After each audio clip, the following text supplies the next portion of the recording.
Are we ready? I think so. All right. All right.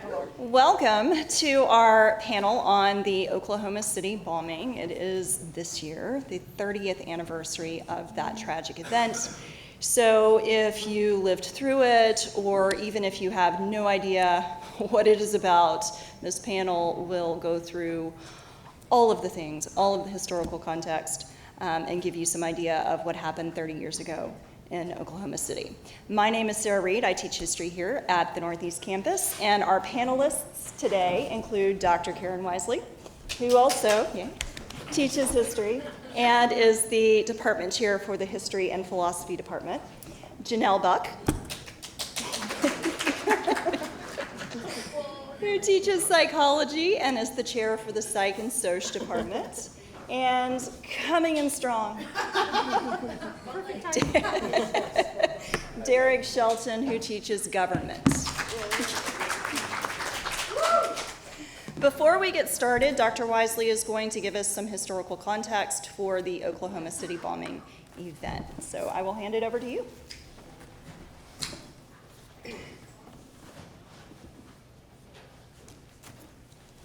April 19th, 1995 started as a clear, beautiful spring day. Not quite as warm as it is today, but just a lovely Wednesday morning. People went about their day, taking their kids to daycare and going to work, not realizing their lives would change forever. At approximately 8:50 a.m. on that Wednesday, a Ryder truck containing a massive fertilizer bomb driven by Timothy McVeigh entered Oklahoma City limits and headed toward the Alfred P. Murrah Federal Building. McVeigh, an Army veteran of the Gulf War turned anti-government extremist, pulled past the Regency Towers apartments lobby security camera at 8:57 a.m. At 9 a.m., he parked the Ryder truck in a drop-off zone situated under the building's daycare center, exited and locked the vehicle, and walked away. He dropped the keys to the truck a few blocks away. At 9:02 a.m., the nearly 5,000-pound bomb made of ammonium nitrate fertilizer, nitromethane, and diesel fuel detonated in the Ryder truck in front of the north side of the 9-story Alfred P. Murrah Federal Building. It created a 30-foot wide, 8-foot deep crater on the street, destroying 1/3 of the building and damaging 324 other buildings within a 4-block radius of the blast. The effects of the blast were equivalent to over 5,000 pounds of TNT and could be heard and felt up to 55 miles away. Seismometers at the Omniplex Science Museum in Oklahoma City, 4.3 miles away, and in Norman, Oklahoma, 16.1 miles away, recorded the blast as measuring approximately a 3.0 on the Richter magnitude scale. Within minutes, first responders arrived at the scene. Within the first hour, 50 people were rescued from the rubble. Temporary silences were observed at the blast site so that sensitive listening devices capable of detecting human heartbeats could be used to locate survivors. In some cases, limbs had to be amputated without anesthetics, avoided because of the potential to induce shock, in order to free those trapped under the rubble. At 10:28 a.m., rescuers found what they believed to be a second bomb. Some rescue workers refused to leave until police ordered the evacuation of a 4-block area around the site. The device was determined to be a 3-foot-long missile used in the training of federal agents and bomb-sniffing dogs. Although inert, it had been marked live in order to mislead arms traffickers in a planned law enforcement sting. On examination, the missile was determined to be inert, and relief efforts resumed 45 minutes later. The last survivor, a 15-year-old girl found under the base of the collapsed building, was rescued at around 7 p.m. All told, 168 people were killed in the bombing and approximately 850 others injured. The governor's office reported that 30 children were orphaned, 219 children lost at least one parent, 462 people were left homeless, and 7,000 people lost their workplace. This is a map of the people in the building. I think the red is fatalities, is it? Yeah. And the yellows are people who were admitted to the hospital. The blue are treated and released. The green, not injured.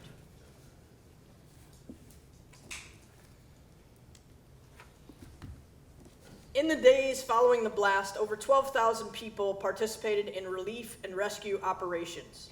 The Federal Emergency Management Agency, FEMA, activated 11 of its urban search and rescue task force, bringing in 665 rescue workers.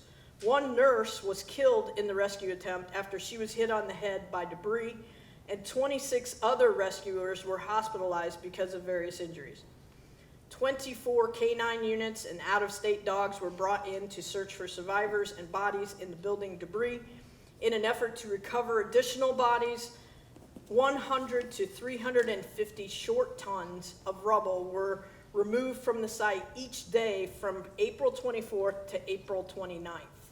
Rescue and recovery efforts were concluded at 12:05 a.m. on May 5th, by which time the bodies of all but 3 of the victims had been recovered. At 7:02 a.m. on May 23rd, more than a month after the bombing, the Murrah Federal Building was demolished. The final 3 bodies to be recovered were those of 2 credit union employees and a customer. For several days after the building's demolition, trucks hauled away 800 short tons of debris a day from the site. Some of the debris was used as evidence in the conspirators' trials, incorporated into memorials, donated to local schools, or sold to raise funds for relief efforts. Initial reports out of Oklahoma City the day of the bombing speculated that the perpetrators were 3 men of Middle Eastern descent in a pickup truck, which is pretty much standard anytime there's an explosion in the United States. But investigators on the ground quickly recovered the axle of the Ryder truck, here.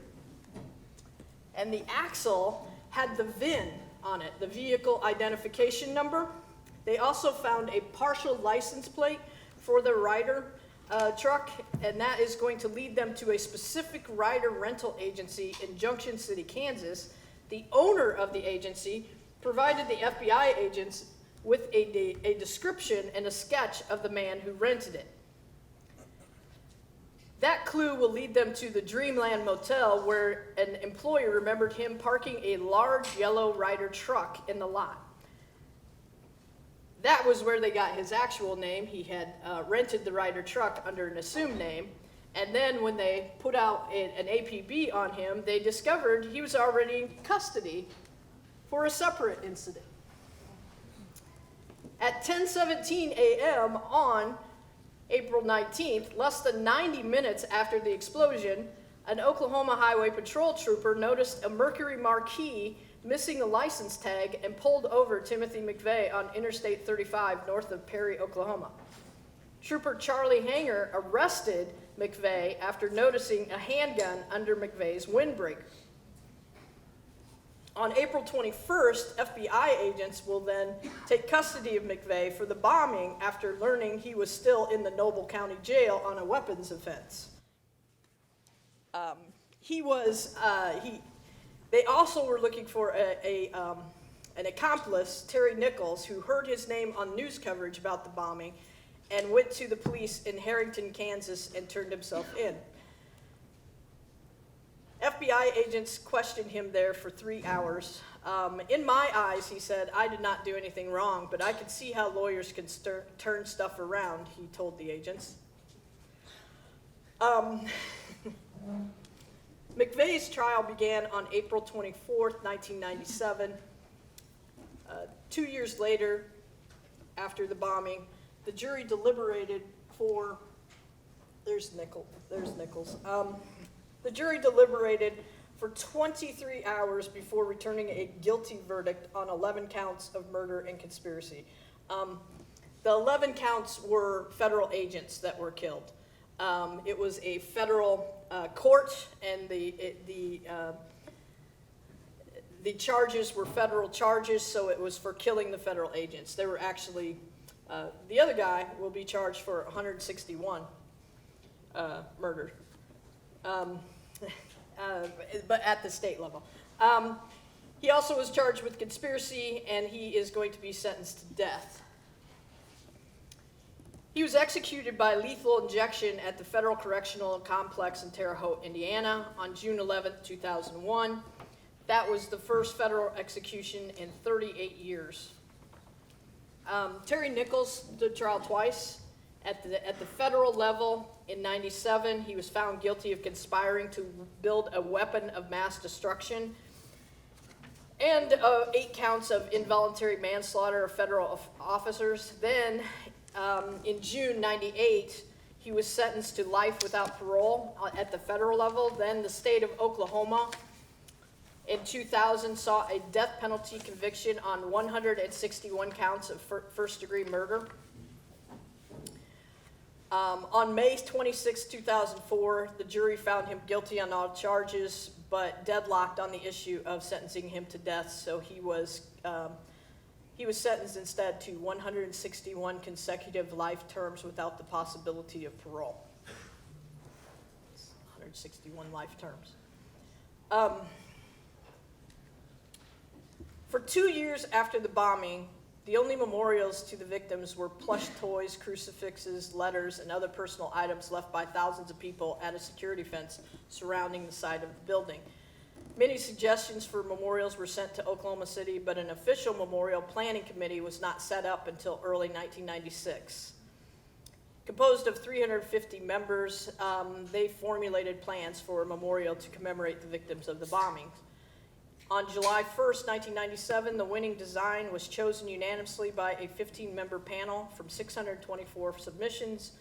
It was designed at a cost of $29 million, which was raised by public and private funds. The memorial, picture back here, includes a reflecting pool flanked by 2 large gates, one inscribed with the time 901, the other with the time 903. The pool representing the moment of the blast. In the south end of the memorial is a field of symbolic bronze and stone chairs, one for each person lost, arranged according to what floor of the building they were on. The chairs represent the empty chairs at the dinner tables of the victim's family. The seats of the children killed are smaller than those of the adults lost. On the opposite side is the survivor tree, part of the building's original landscaping that survived the blast and the fires that followed it. The memorial left part of the foundation of the building intact, allowing visitors to see the scale of the destruction. Part of the chain link fence put in place around the side of the blast, which had all those personal items stuck in them, was later collected by the Oklahoma City Memorial Foundation and is on the western edge of the memorial.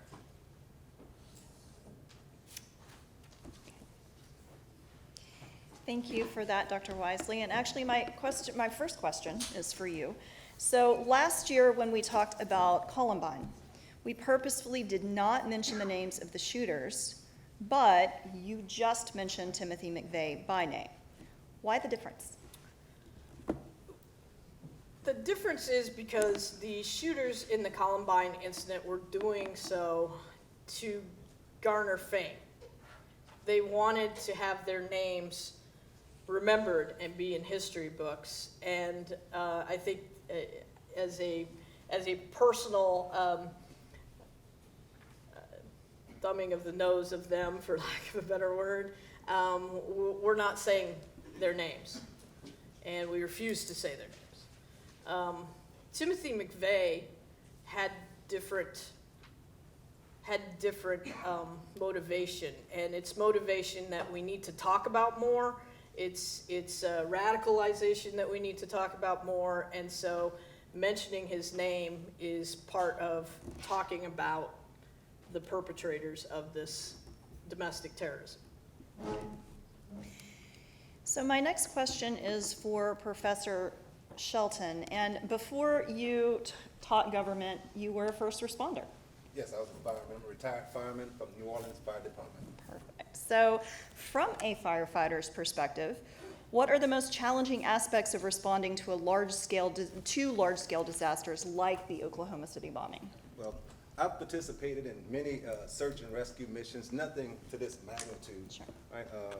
But there's, because of the Oklahoma City bombing, firefighters face immense challenges when responding to large-scale events, disasters like this Oklahoma City bombing. Some of the most difficult aspects, I've broken them down, mass casualties and trauma, right? The sheer number of victims, including the fatalities, can be overwhelming for firefighters. Right? We must navigate emotionally through the devastating scenes while maintaining focus on rescue efforts. Another issue concerned with structural stability. Right? The bombing left the federal building in a dangerously unstable state with tons of concrete and steel threatening the collapse.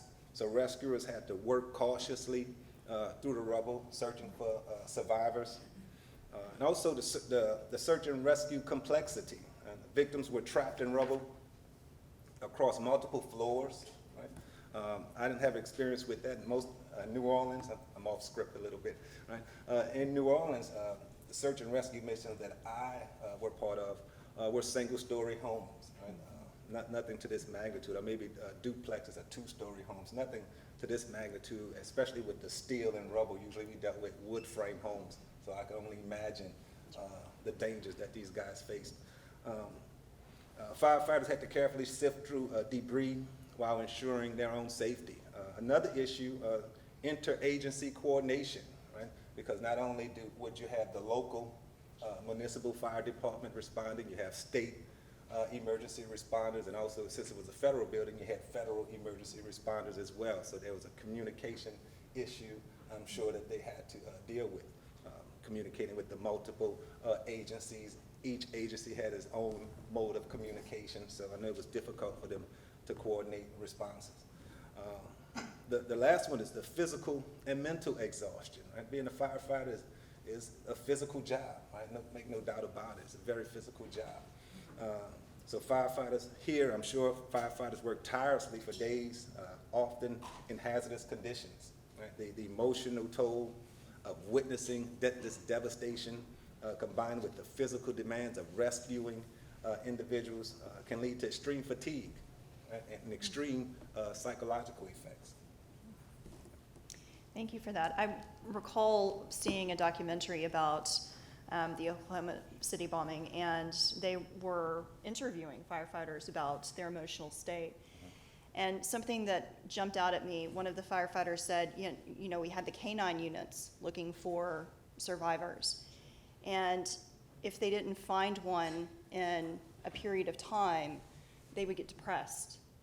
And so the firefighters would pretend to be a person so that the dog could find them. Yeah, you have to keep the dog motivated. Yes. Yeah. It's pretty devastating. Karen, my next question is for you. What were the ideological beliefs and motivations of Timothy McVeigh? McVeigh had been in the Army during the Gulf War. He then tried to become a Green Beret, but he didn't make the cut. And then he was given an honorable discharge. He went home. I don't know if he was depressed or not. That's Janelle's purview. But he became more and more out of the mainstream as far as politics goes. Then he becomes radicalized because of a couple of events that happened in the United States. The first one is called the Ruby Ridge incident, where there's, is that Oregon? Indiana? Is it Indiana? Really? Okay. I don't know. Then I was thinking of a different one. Anyway, I'm sure I have it here in my notes somewhere. Ruby Ridge, Sure. It was a gun charge, and it was the Weaver family, and they were charged with modifying guns to make them automatic, which is against law. And so the ATF went after them, and then they held up. It's Idaho, of course. It was an I state. There we go.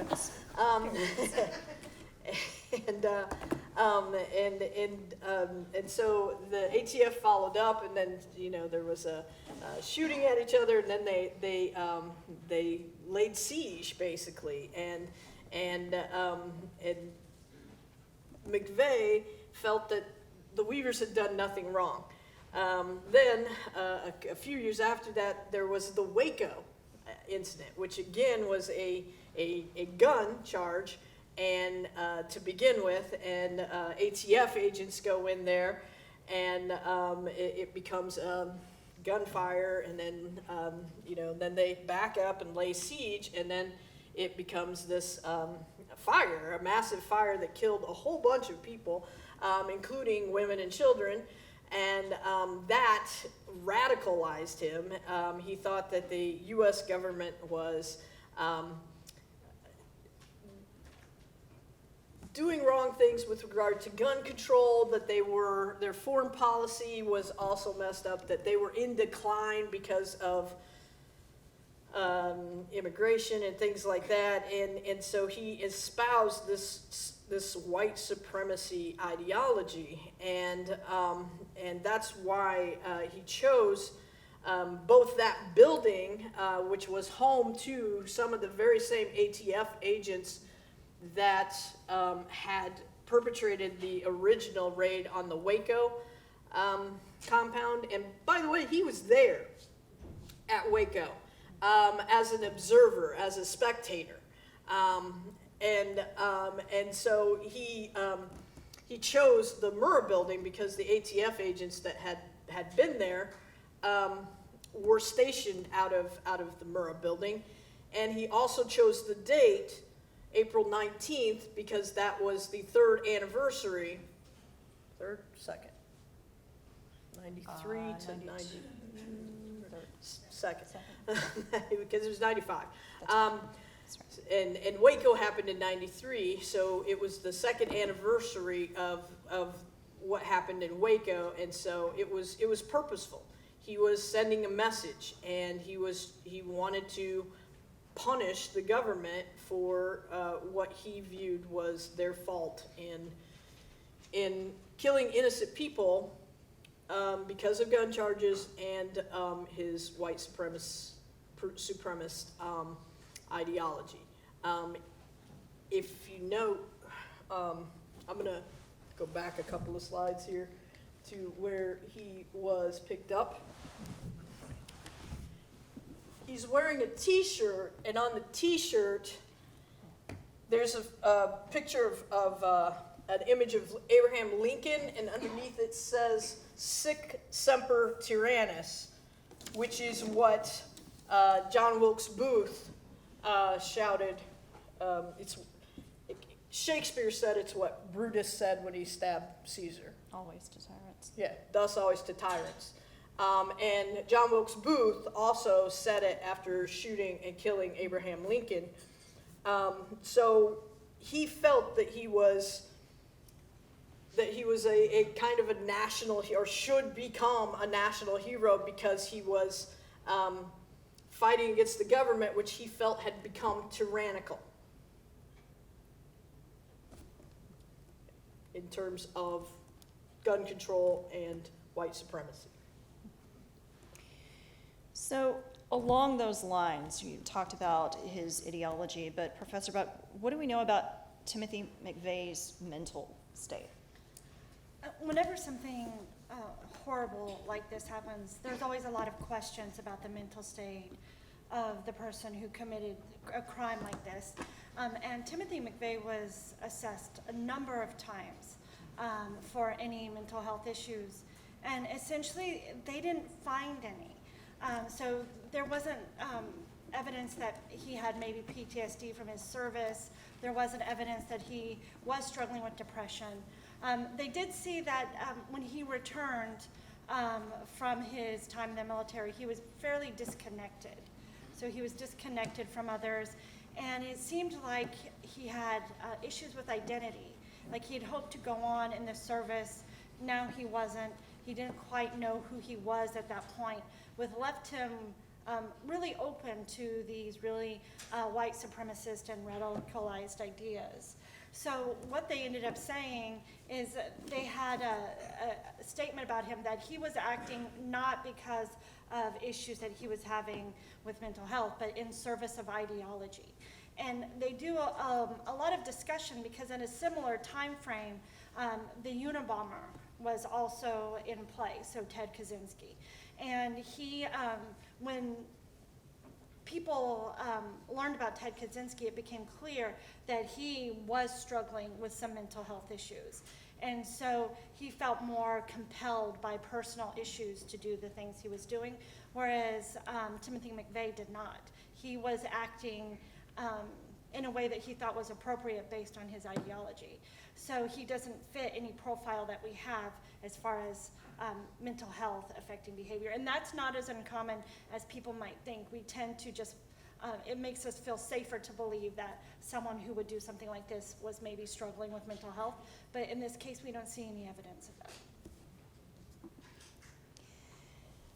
Karen, when you gave us the context on Oklahoma City bombing, you kind of referenced domestic terrorism. So describe what you mean by domestic or homegrown terrorism, and has that always been a thing?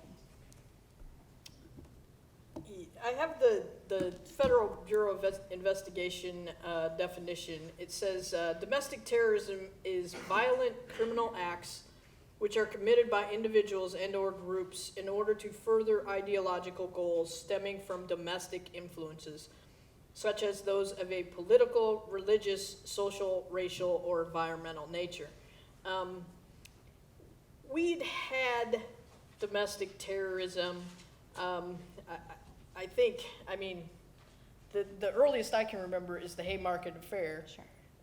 Bombing in, it was 1870.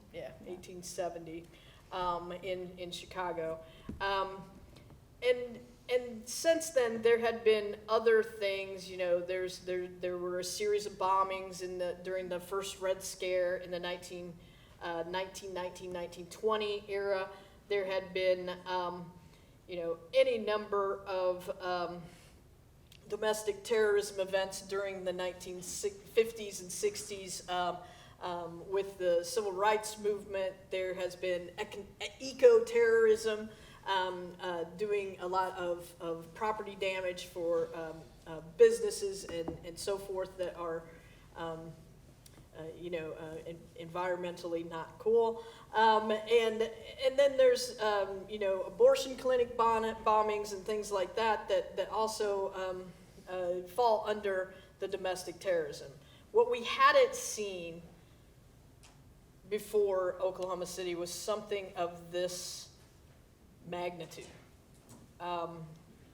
That's why the initial thought afterwards, because it came very close to the time where there was several bombings, both overseas and the World Trade Center bombing here, that it must be someone from over there. Just in general, right? And that's why the first reports were like, we are looking for 3 people of Middle Eastern descent in a pickup, and that's that's who people thought that we should be looking for, when in fact it was 2 guys from Middle America with the buzz cut, military haircut, and all of that, and really nothing out of the ordinary that Middle America would see as out of the ordinary. It is telling that that was our first knee-jerk response. I believe. So yes, it has kind of always been a thing, just never at this magnitude before. This is the largest one still, even today, if I'm not mistaken. And hundreds of people killed. It's enormous. Yes. Derek, how did the news of the Oklahoma City bombing impact the fire service in Louisiana at the time? Were there any changes in emergency responses? Yes. Oh, sorry. Go ahead. Didn't mean to cut you off. Go for it. Sorry if I cut you off. Yes, the bombing was a pivotal movement in emergency response agencies across the United States, including New Orleans. While Louisiana firefighters, we were not directly involved in the immediate rescue efforts, the event led to significant changes in emergency preparedness nationwide. One of the major impacts was the increased emphasis on incident command systems. Right? Going off the script a little bit. And the way I could describe the incident command center to you guys, just imagine the fire department's headquarters on wheels. Right? It's a huge utility vehicle about the size of an 18-wheeler, right? And they use it as a command center during incidents like this. I had an image for you, but I didn't have a chance to upload it for you. But you can Bing it, right? Incident command systems, right? And you get you get an image of it. So these became mandatory. These structures became mandatory structures for disaster response. Fire departments in Louisiana, like those others across the country, strengthened their training in these incident command systems to ensure seamless coordination in future large-scale emergencies. Additionally, the bombing highlighted the need for urban search and rescue missions. Right? Ordinarily, like I said, as a fireman, our search and rescue was usually in small communities, neighborhoods, but not largely populated business centers like where the federal building was located. Right?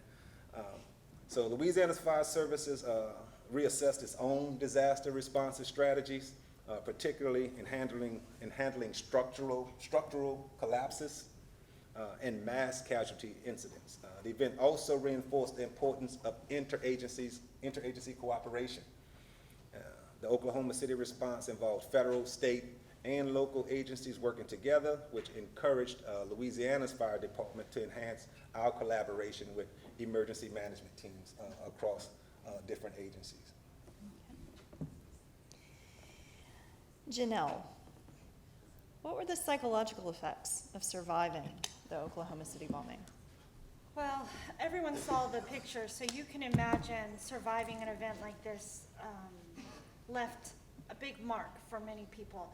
And so they did quite a few assessments, and they followed people who survived across time to sort of monitor how they were coping and how they were doing. And right off the bat, about half of the survivors were struggling, most often with PTSD. I know many of you are probably familiar with PTSD, post-traumatic stress disorder, but what they saw particularly is intrusive re-experiencing. So the survivors kept sort of reliving the incident, and hyperarousal, from the moment it happened. We're also going to see those without the diagnosis of PTSD. We're going to see issues with depression and anxiety. And just to kind of bring it home, I remember reading a story about a man who was in the building during the bombing, just doing his job. And he remembers he didn't know what was happening, but there was chaos. And when everything clears, he's kind of buried up to his chest in debris. And so he is able to dig himself out. And then he spent until 2:30 in the morning trying to help other people get out of the rubble. Those were his colleagues, friends, things like that. And I don't know if you noted, but the last survivor was found at 7 p.m. So he's going to continue much beyond that. And you can imagine the toll that's going to take. In the mid-90s, we were talking about trauma, but not as often as we do today. And so we're gonna see a lot of trauma-based issues on this. And it's gonna really move trauma understanding forward, which I'll talk a little bit later. But to give you a sense of the lasting cost, psychological cost, when they followed up with people 7 years after the event, they still found that about 26% of the survivors still had active PTSD, which means that it's still a day-to-day struggle for them. So being in an event like this causes sort of lasting issues psychologically. So anytime we talk about an event that occurs in the modern day, we have to, of course, talk about the role that media plays. So Karen, what role did the media play in shaping public perception of the bombing and domestic terrorism? Well, again, the immediate response of the media, whenever there's a massive explosion in front of a federal building, is I think they hoped. This sounds weird, but they hoped that it was like a natural gas explosion or something, and then when it became clear that that was not what it was, then immediately they attached terrorism to it, and the knee-jerk response to attaching terrorism to it is it must be, again, someone from over somewhere else, not from here, and they were pursuing that. They are the ones that disseminated, look for these 3 guys of Middle Eastern descent, and so I think they were part of the panic. There are people who in fact blame the media because there were some incidents with immigrant populations who were discriminated against and terrorized in their own way by Americans who were acting on the initial words of the media, and they blame the media for this, and that's, it's a valid concern. It's the 24-hour news cycle means that it's more important to be first than it is to be right, and so sometimes they put out information before they have all of the data that they need. It was corrected pretty quickly here in Oklahoma City, and they were actually able to, thanks to some of the debris and other things, to get, there's a pretty detailed account of what Timothy McVeigh was doing hour by hour, minute by minute that day. The way he walked away from the scene, where he dropped his keys, he stopped and bought cigarettes and snacks, and which was odd because he didn't even smoke, but people they turned it around, and because of the media getting those pictures, the drawing and everything out, which the drawing was pretty. It's pretty accurate. It's pretty accurate.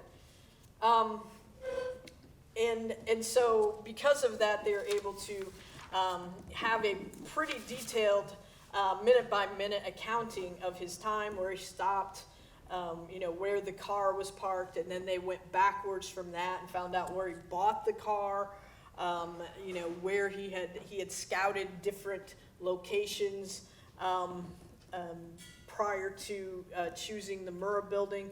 And they're able to do this because the media gets this information now. But the initial response of the media is a little problematic, and I think this is an issue that they still have in the media today, the wanting to be first and being slightly less concerned about being accurate. That's problematic, and still is today, I would say. And a little bit of a follow-up question. Don't want to throw you off.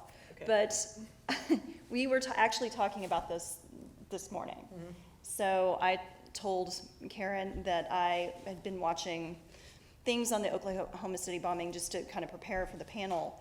And for the first time ever, I saw a picture of the Murrah building before the blast, and I didn't recognize it, because in my head, the Murrah building was post-blast. So the imagery that the media produces at these events, I think, are lasting images that we connect to those events. So if you want to talk a little bit about that. And there's one particular image that you didn't That I put on the purposely did PowerPoint not, yeah. that is very famous, I guess you could It say, won a Pulitzer. to this particular event. Yeah. I forgive me if I didn't mention this, and I should have. On the second floor of the Murrah building, there was a daycare center. And of the people who died in this bombing, 19 of them were children at that daycare center. And there was a very iconic photograph on the cover of Time. It won a Pulitzer for being an iconic photograph of a firefighter holding just a little baby. It was a toddler, but it's so little and just covered in ashes and dirt and everything, and is walking away from the building to get it to the medical people, and that baby, that child did not make it.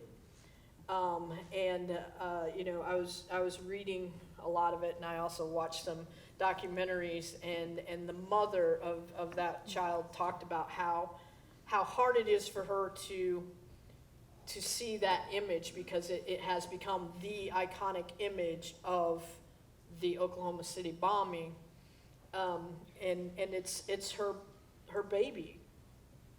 And so I purposely did not include it because, as I was telling one of my colleagues out there, that I didn't think you guys needed me bawling up here, and it is very upsetting.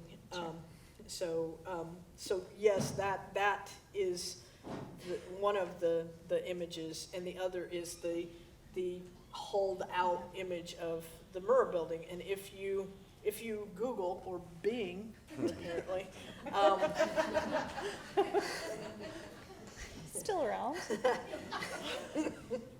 the Alfred P. Murrah Federal Building, the first image that comes up isn't the beautiful, pristine image that I used at the first slide here. It is that hold out post-blast image, and that is what most of us are kind of used to seeing. The firefighter who held that child was interviewed, or has been interviewed actually several times. And he has a hard time looking at that picture too, because his thought was, I shouldn't be the last one holding that baby. It should be them all. So. All right, Janelle. Sorry. What, can I ask the question? Yes, I'll ask the question. I know what the question's going to be. She does. How did helping the Oklahoma City survivors shape future therapy and crisis counseling? So this is a nice question to follow this, because I actually have some good news on this front.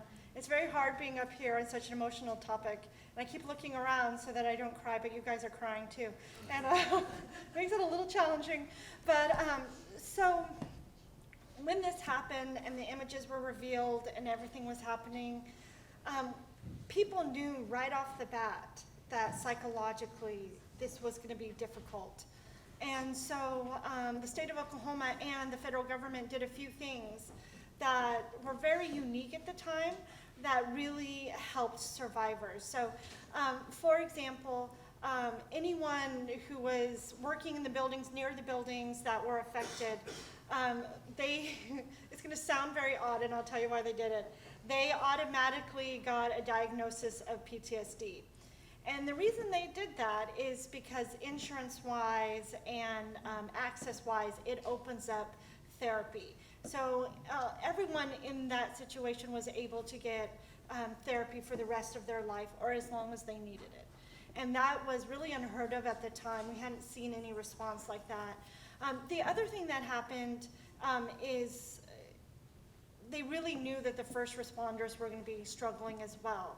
And so they tried to put supports in for the first responders who had dealt with the scenes and all the horror of what happened there. And they started something called Project Heartland, which there's a whole bunch of things labeled Project Heartland, so you'll have to like specifically put in Oklahoma City. And it was the first community-based mental health program. And so one of really the only positives I could see come out of this is people understood that mental health was going to be affected by this. And not only did individuals seem to come in and support and help, but the government also put things in place to be supportive, which was not something that had happened previously. So we did have some positivity come out of it in that way. And trauma, they started studying trauma differently as well, so. Karen, my next question is for you. So how has the threat of domestic terrorism evolved over the past several decades? What we've seen is the rise of this white nationalism, terrorism. There have been numerous incidents since then that have been perpetrated by people who leave these manifestos that talk about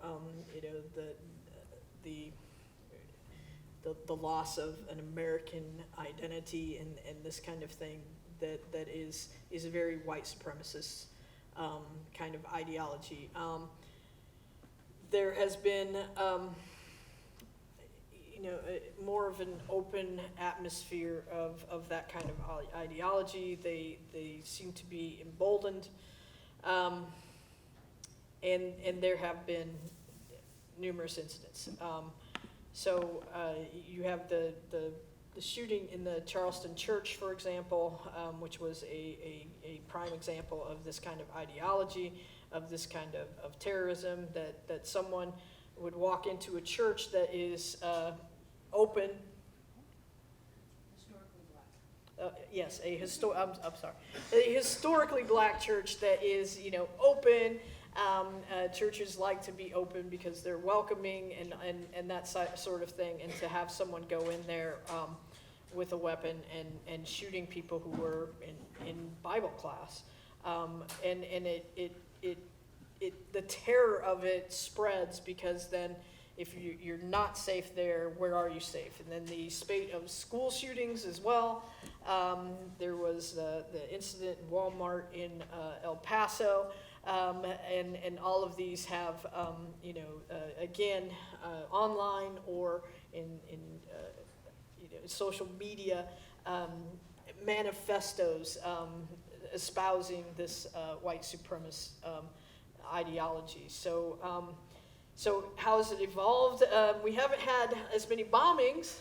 I guess that's yay.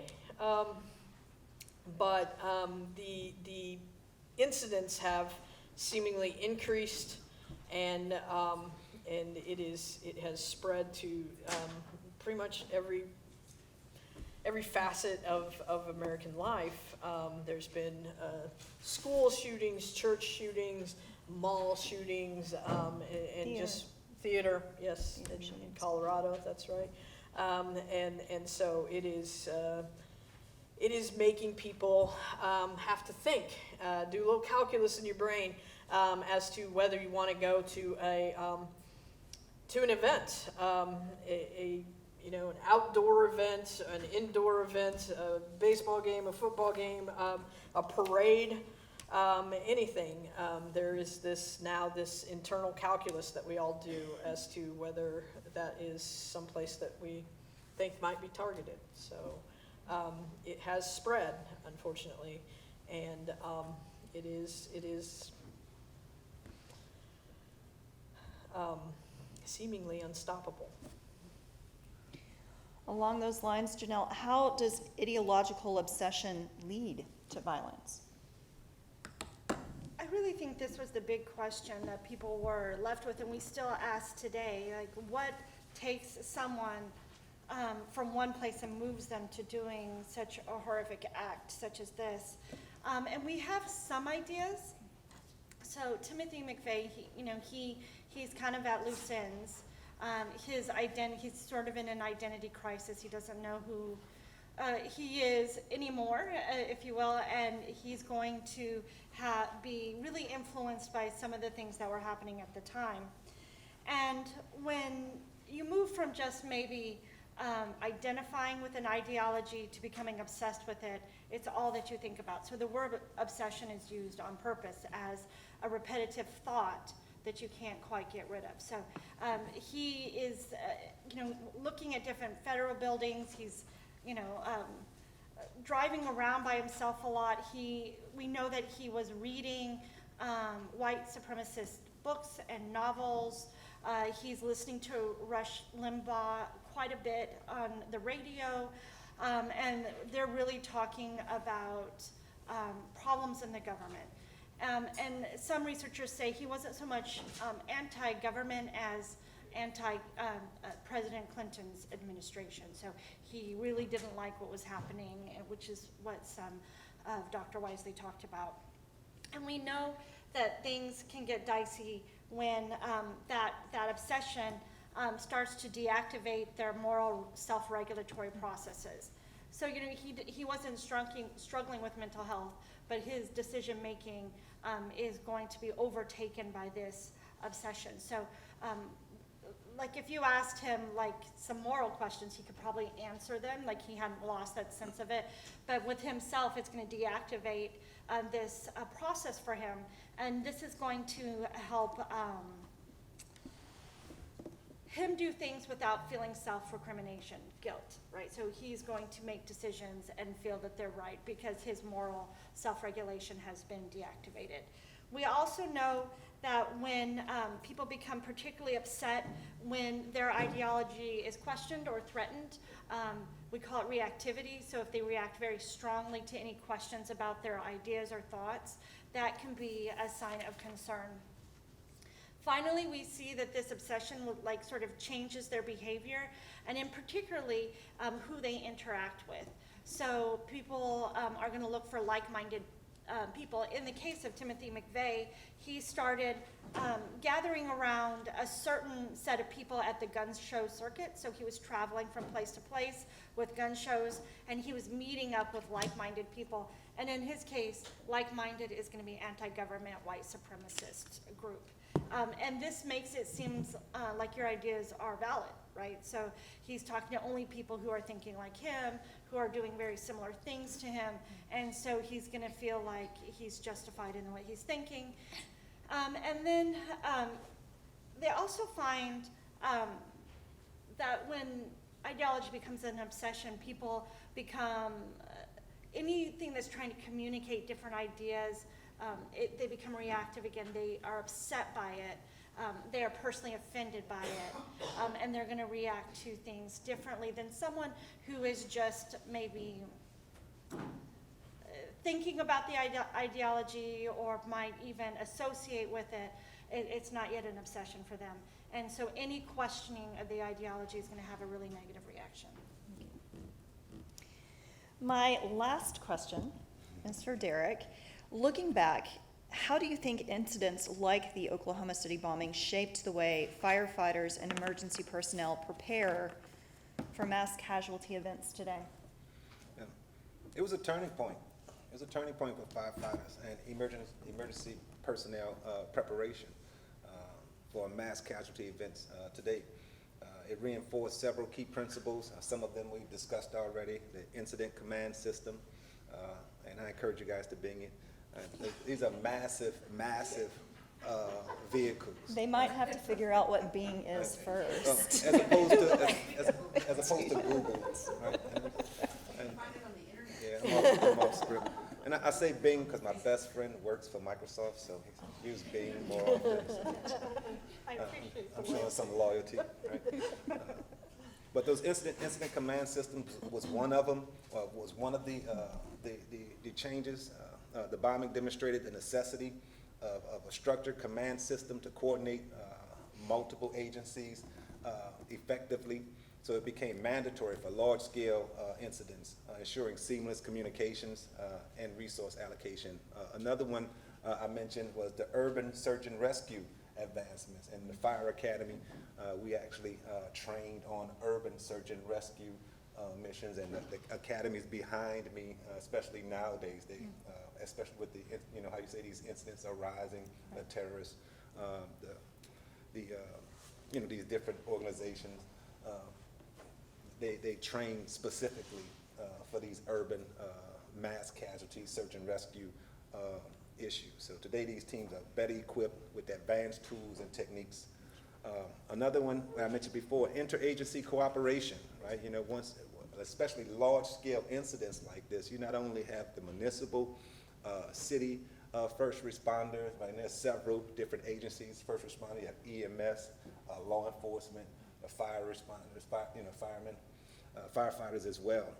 So this event reinforced the importance of this joint training exercises. So not only when I was in the academy, it was the fire department, but we also trained with members of other emergency units as well. One of the real big things that you guys talked about, you almost had me crying up here, right? Was the mental health and support for first responders, right?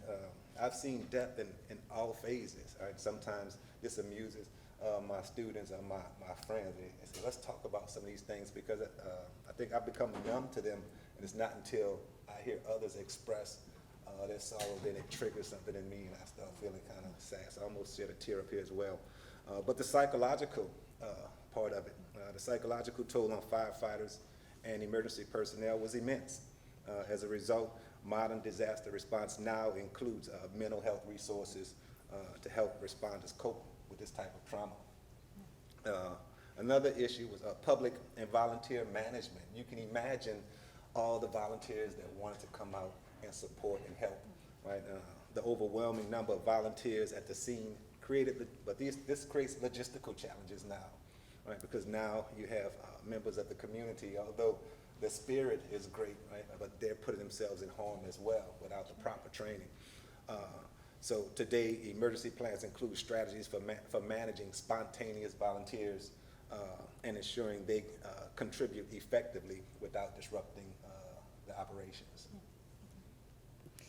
All right, well, thank you to our panelists, and now we'll open it up to any questions from the audience.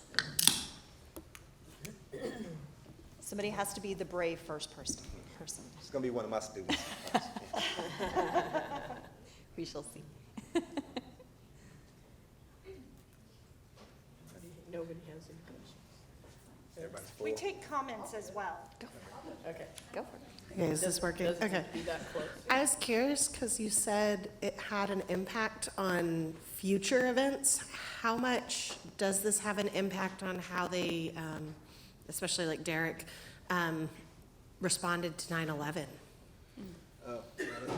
That's a good one. In fact, I was fortunate enough to visit the 9/11 memorial, and we briefly talked about the 9/11 event as well when we were preparing for this forum. A lot of things. It was much different. 9/11, right? You had the World Trade Center.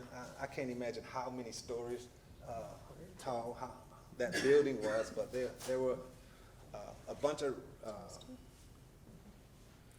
As it relates to the response of emergency responders, right? Now we have protocol in place for responding to high-rise incidents like that, right? There's actually a mathematical equation now that firefighters use when you roll up to a building and you look. You have the engineer, the operator, the captain has to calculate how tall the building is, and based on how tall the building is, that's how far back you have to keep the pump and the operator and other equipment away from the building in case of a collapse, right? So some of those logistical changes were made because of the 9/11 event as well.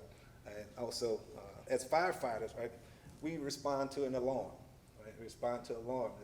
There's no such thing as fear. You know, when that bell rings, you're trained to go save lives, right? And you saw during the 9/11 event, switching gears to that 9/11 event, a lot of those firefighters ran inside that building, not realizing that the fuel, right, from the plane was highly flammable, right? The tensile strength of steel, it only could hold up to a certain amount of heat. Once the steel reaches a certain degree, it melts, right? And they didn't consider those things when running into rescues. That's when you saw the building collapse. So it taught a lot. It taught first responders a lot of things. Yeah, a lot of things were changed.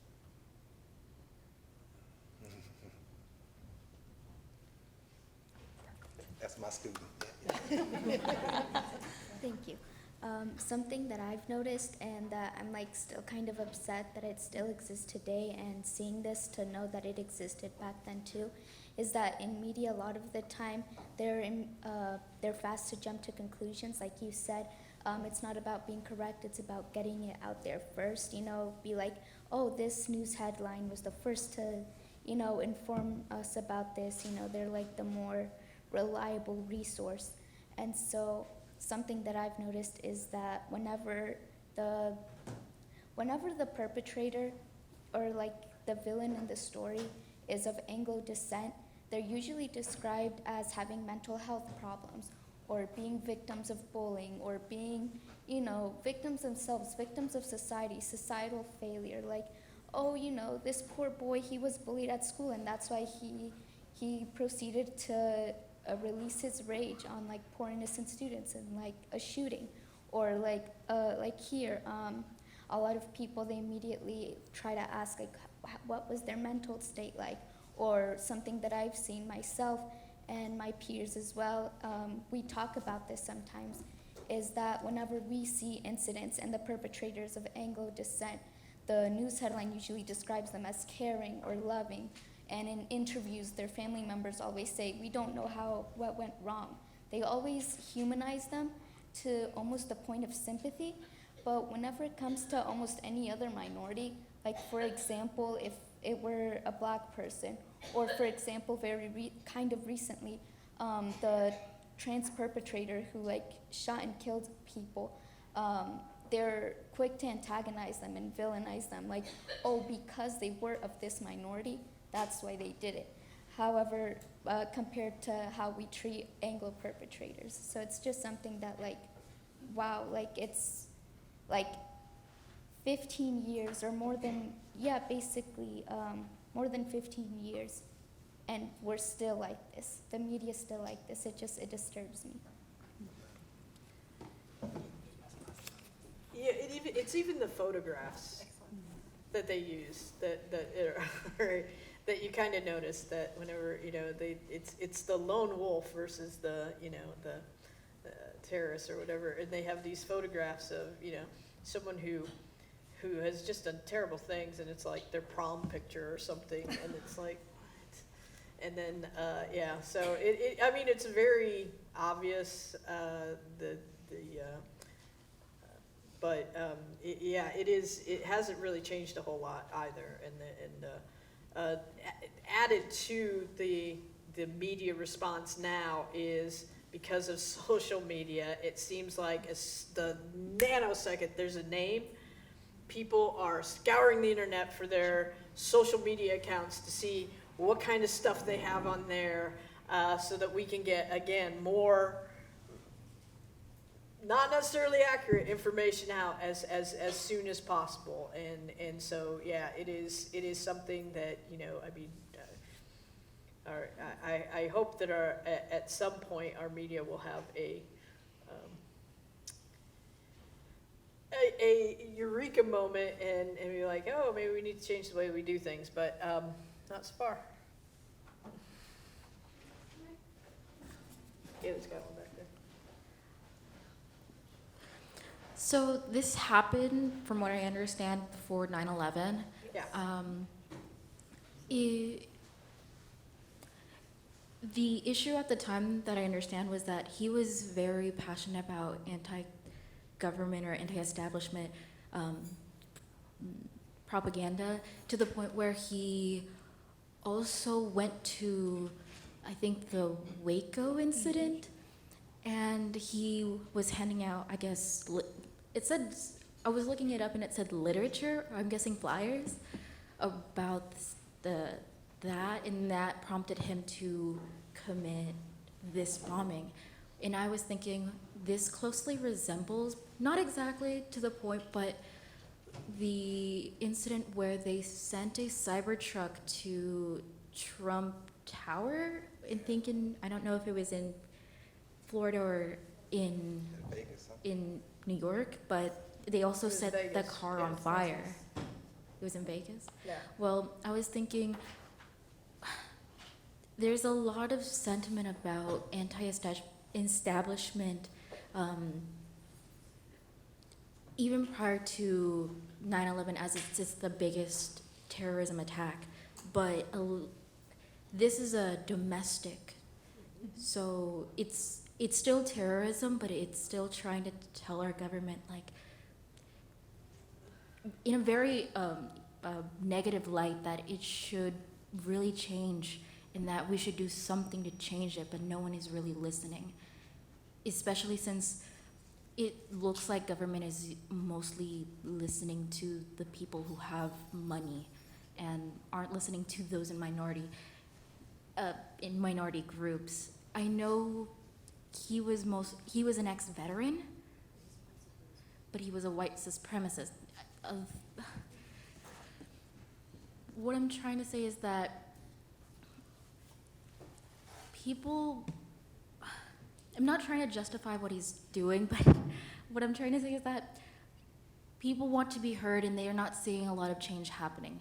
He had issues, and a lot of people have issues, but he was in the military, and I think he needed someone to put him in the right direction. And I guess the sentiment that the white supremacists were saying were something that he really clicked with, but it also stems from issues that he had prior to, just like in his small community, I'm guessing. So, like, I feel like we need to put more emphasis on, like, helping people get to a more stable mental situation. And I think it's very natural to think that someone who would do what he did was struggling with mental health, but he really wasn't. And so I think we think that because it makes us feel safer. Like you said, if we just helped him with his mental health, this wouldn't have happened. But we don't have any evidence that he was struggling in the way that you're imagining, because he did this horrific thing. And so it's really hard for us to put those things together. You have to remember, hate is not a mental health issue. That is a societal issue. And so was he filled with hate? Yes, he was. But that doesn't mean that he was struggling with mental health. And so I just think it's very important to separate those two. We do sometimes see people struggling, do things that they shouldn't. But in this particular case, that's not what's happening. I do feel like he was disconnected from others, and finding healthier connections could have helped him. But that's not the same as saying that he needed therapy or anything like that, because they assessed him many times for that, and they didn't find it.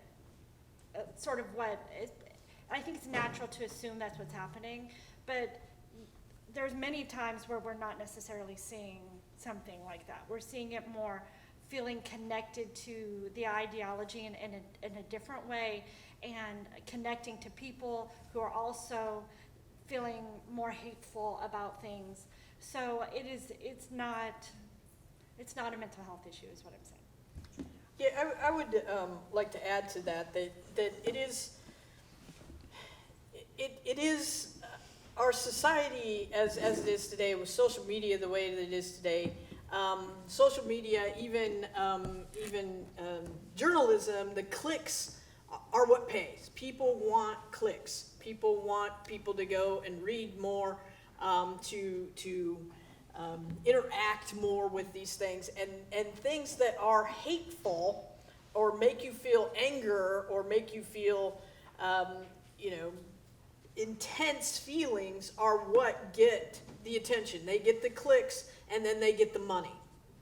So people are much more inclined to put more radicalized things online, so that someone who is disconnected can, because we have this society where it's really easy to connect with people, but you're not really connecting with people because it's online.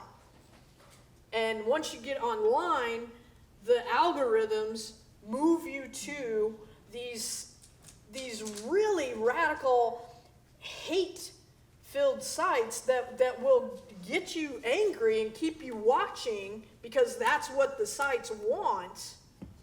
But it's very dangerous to our society because if you are feeling lonely or bored even, and you jump online and get into some of these YouTube algorithms or whatever, it doesn't take you long for that stuff to turn neo-Nazi at all.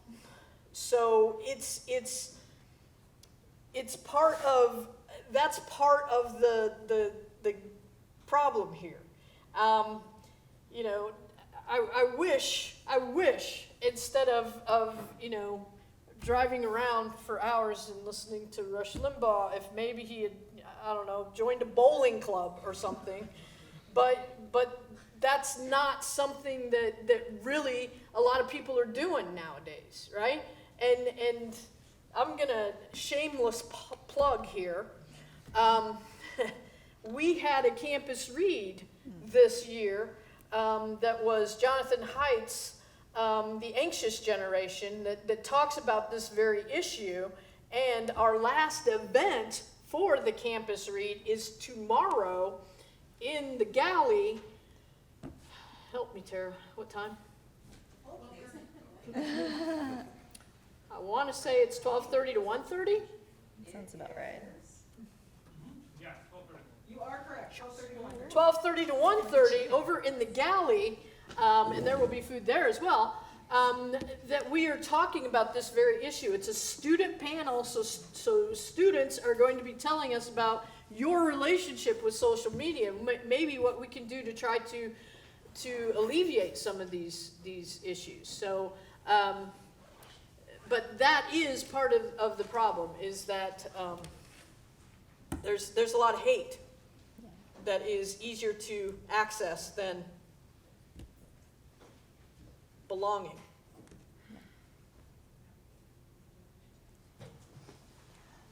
Any other questions?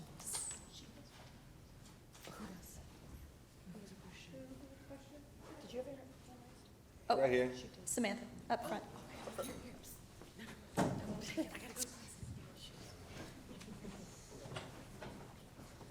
Hi, I just wanted to add to what you were saying about mental health and also about hateful ideologies, and also a question. I wanted to say that I really don't like the way that people conflate mental health with violence, like people with like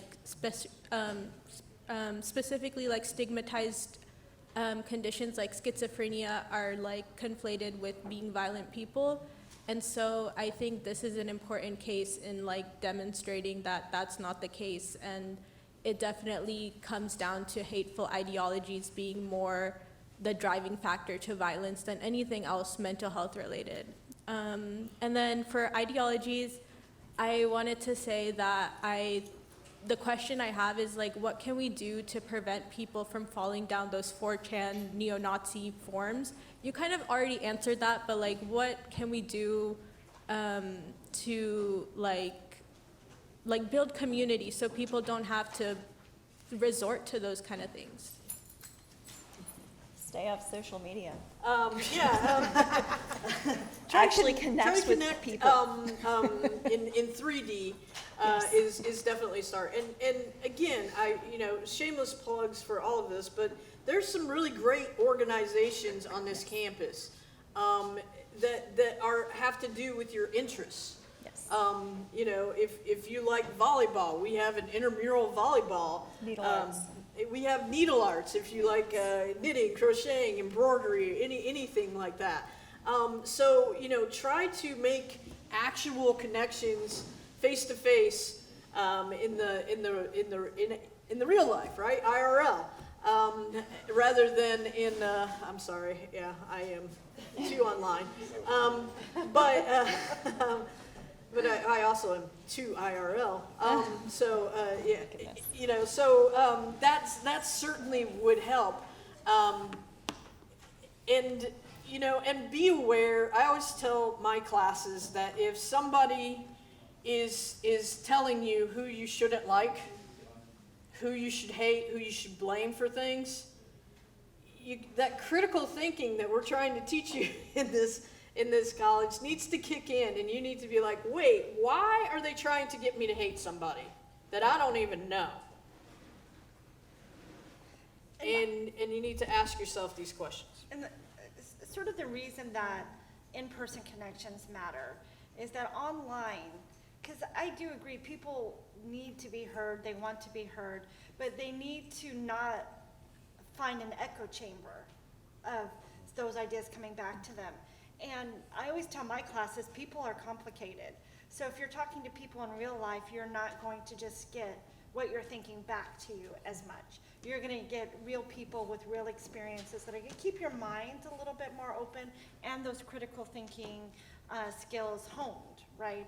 And it's not that we're going to believe anything anyone tells us in person, but when we see someone in person, we get a sense of who the real person are, who their real experience is, and it really helps.